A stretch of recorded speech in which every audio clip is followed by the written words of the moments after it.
Hi, welcome to Superhero Rundown. I'm Crimson, and today we're talking about my favorite television series full of amazing representation, Doom Patrol.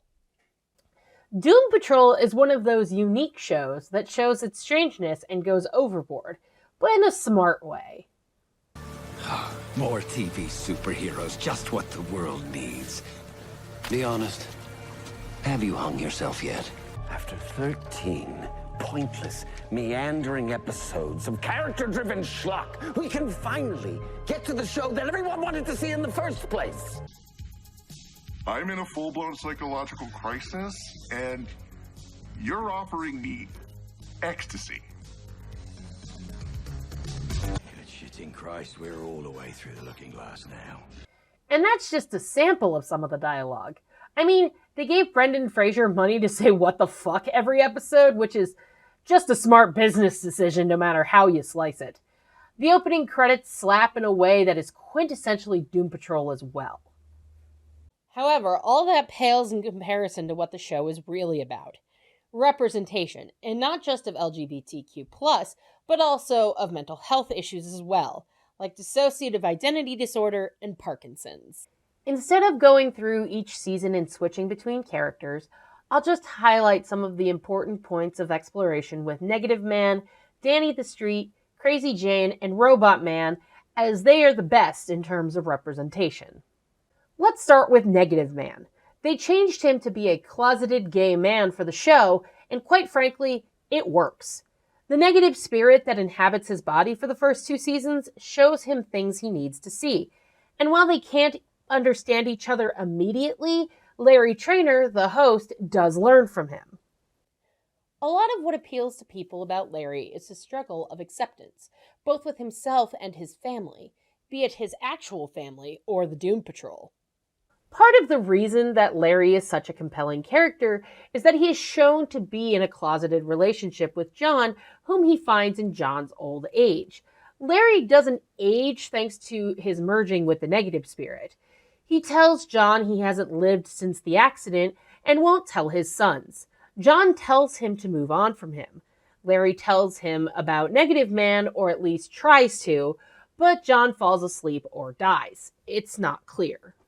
Larry also experiences internalized queerphobia, which S.E. Fleenor describes in their article. Internalized queerphobia describes the phenomenon whereby queer people believe negative things about themselves due to their sexuality. These negative beliefs can lead to depression and anxiety, anger, and frustration at the wrong kind of queer people, and other self-destructive behaviors.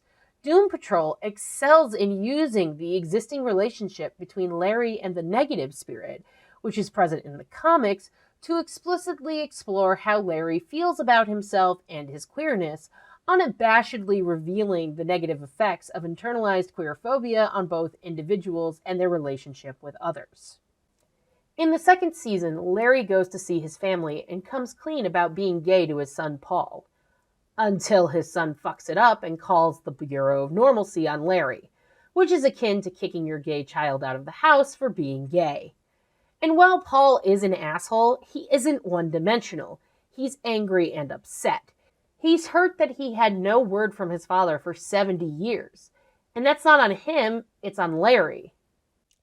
It's seeing both the hurting sides of the relationship that make it compelling. Yes, Larry was technically kidnapped from his family after the accident, but Paul didn't know any better. He was a kid, and Larry didn't want to confront the trauma because he feels guilty for not coming back as well as being gay. In the third season, Larry and Paul meet again. Larry runs into Paul in the fog and vows to take care of him as Paul is disoriented, even with Larry's ongoing tumor giving him issues and getting him made fun of by the others.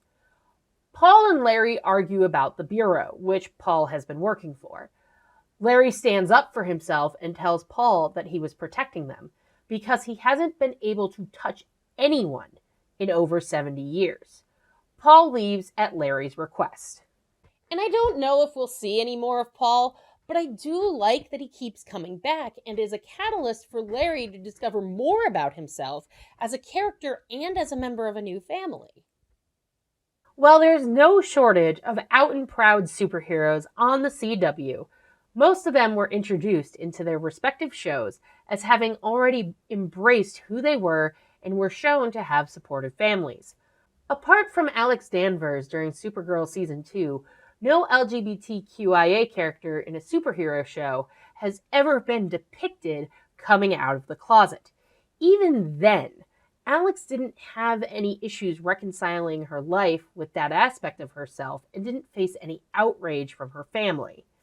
Given that, Larry Trainor's depiction as a conflicted, closeted gay man struggling to find peace with himself and his family is all the more important in terms of what he represents. Danny the Street. Let's talk about a genderqueer street that uses they-them pronouns because this series is amazing. And it's even brought up in the show. Both Cyborg and Larry are looking for Niles Calder, the man responsible for their current state. While Danny can't help per se, they do have Morally Corrupt to at least speak for them. Larry learns from Maura Lee that she used to be part of the Bureau of Normalcy, but she loves Danny the Street.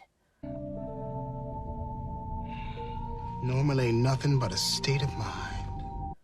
After a dream sequence of a banger of a song by Maura Lee and Larry, the Danisons confront the Bureau of Normalcy and win.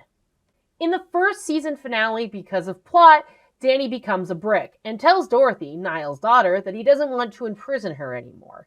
In Season 2, we see the Danisons rally around Danny to try and keep their spirits up with a party. Human beings are cruel to people that are different from them. Morally Corrupt is preaching to the LGBTQ plus community and anyone who isn't a white dude up in here. Let's just talk about Maura Lee for a second. Maura's arc highlights the episode and show's theme of building community and finding power with those who society sees as misfits, an idea that continually resonates within the LGBTQ community. Danny Street is the physical, sentient embodiment of all the small safe havens and neighborhoods that the queer community continually creates for ourselves. Yet non-community members like Cyborg and Negative Man are initially unwilling to believe such a place could exist in their own backyard, even in a world filled with superheroes and villains. Meanwhile, the government, represented by the Bureau of Normalcy, knows full well Danny exists and tries to kill them, mirroring how queer communities have historically been the victims of abuse by authority. It's no accident that the episode's climactic battle mirrors the events of Stonewall, right down to trans women of color leading the charge.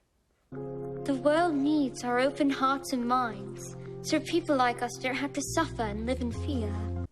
Danny understands the way of the world and how to change it, and the Danisons are there to help. They later appear as Danny the Ambulance. Danny the Street is a living genderqueer street with the power to teleport themselves and their residents to any location in the world. They communicate through street signs, napkins, neon signs, and anything else they can create lettering on. First introduced in Doom Patrol number 35 in 1990 by writer Grant Morrison, Danny was originally a cross-dressing trans person, referred to in the comics as a transvestite, who acted as a safe haven for people who either weren't accepted by or didn't feel at home in society. The term transvestite is problematic and dated, but the show creators sought to maintain Danny's queerness in the series adaptation, resulting in the character's much-needed evolution to non-binary. Danny the Street is such a perfect character for this show. But now let's talk about the representation of mental health in Doom Patrol. Robot Man, played by Brendan Fraser, is an absolute delight of a character. Proving that the king never left, Fraser has great emotional and sarcastic delivery, and plays Cliff Steele as a forgetful and partying father. Masterfully done, the story comes to a head for him when he has to take full responsibility and realize that he's still fucking up. He has early signs of Parkinson's, and it's shown as a disease that he can't control.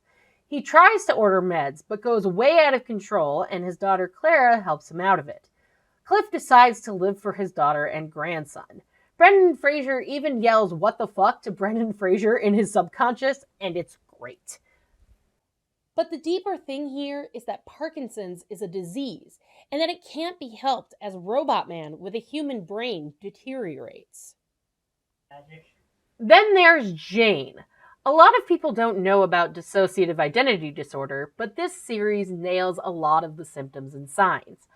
All 64 of her personalities, or alters, have hopes and dreams and emotions. They are all people, and they are valid. They just happen to inhabit one body, Kay's. Jane is the primary for most of the Doom Patrol run, though it is left ambiguous at the end of Season 3. She's also outspoken. Time to go home. Much to the other Alter's chagrin. She investigates things, especially in Season 2 when some of the other Alters go missing. It turns out that depression is consuming all of them. Fighting against the depression, Jane's body tries to commit suicide, but Jane stops and wrests control from the depression in the nick of time. I'll go much deeper into this at a later date when I cover Moon Knight, but right now, Jane is a good example of a mental health disorder done right. What else is there to say about this show?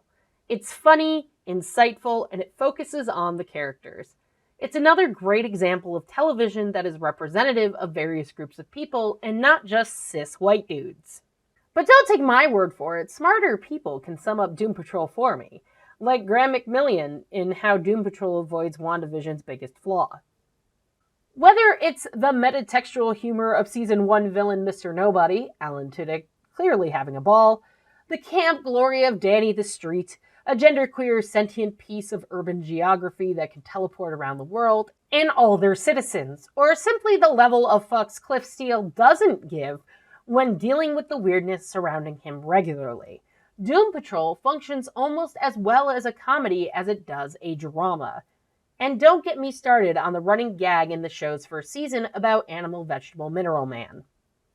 Tavius Allen expounds on what makes Doom Patrol the best show. A superhero show like no other, Doom Patrol envisions a grim yet grounded territory for its heroes to weather. As ironic as it may seem for source material associated with absurd art movements and philosophical concepts, this series grasps its own kind of reality to explain the sets of emotions that color the lives of reluctant superheroes. The story legitimizes the emotional journey of these characters by encouraging to work through their issues, rather than saving the day and thus being magically absolved of all their problems. The unveiling of the Chief as the true villain, the one who enacted the journey of all the heroes within the Doom Patrol, brings forward a novel twist for the heroes. All of the members of the team must reconcile their new lives with the things that they've learned were lies. Plus, it's got Animal Vegetable Mineral Man, which just makes this the best show. Truly. So go watch it, because the new season is out in December, and it's going to be another wild ride.